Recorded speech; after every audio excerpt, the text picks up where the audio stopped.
বিসমিল্লাহির রহমানির রহিম। বাংলাদেশ অ্যাম্বুলেন্স মালিক কল্যাণ সমিতির সংগ্রামী সভাপতি জনাব গোলাম মোস্তফা ভাইয়ের মিথ্যা মামলা প্রত্যাহারের দাবিতে সারা বাংলাদেশে 64 জেলায় আজ যে মানববন্ধন পালিত হচ্ছে সেটি দ্রুত তদন্ত মোতাবেক যেন তার বাংলাদেশের আইন ও এর উপর ভিত্তি করে আমরা সর্বক্ষণে আইনের উপর শ্রদ্ধা রেখে আমরা বলতে চাই তার সুষ্ঠু তদন্ত ও বিবেচনা করে তার নিঃস্বার্থ মুক্তির দাবি প্রার্থনা করছি।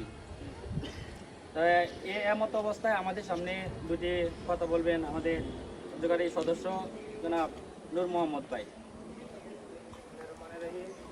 বাংলাদেশ অ্যাম্বুলেন্স মালিক কল্যাণ সমিতি সংগ্রামী সভাপতি গোলাম মোস্তফা ভাই, উনি দল বল নির্বিশেষে এই অ্যাম্বুলেন্স সংগঠন নিয়ে দীর্ঘদিন কাজ করে যাচ্ছে। আমরা তারা কোনোদিন কোনো রাজনৈতিক বিষয় নিয়ে পাই নাই।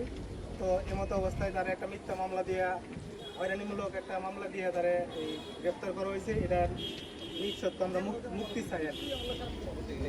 এমতো অবস্থায় আমাদের সামনে সংক্ষিপ্ত বক্তব্য রাখবেন আমাদের বাংলাদেশ অ্যাম্বুলেন্স মালিক কল্যাণ সমিতির কিশোরগঞ্জ জেলা শাখার উপদেষ্টা জনাব জহিরুল ইসলাম জহির।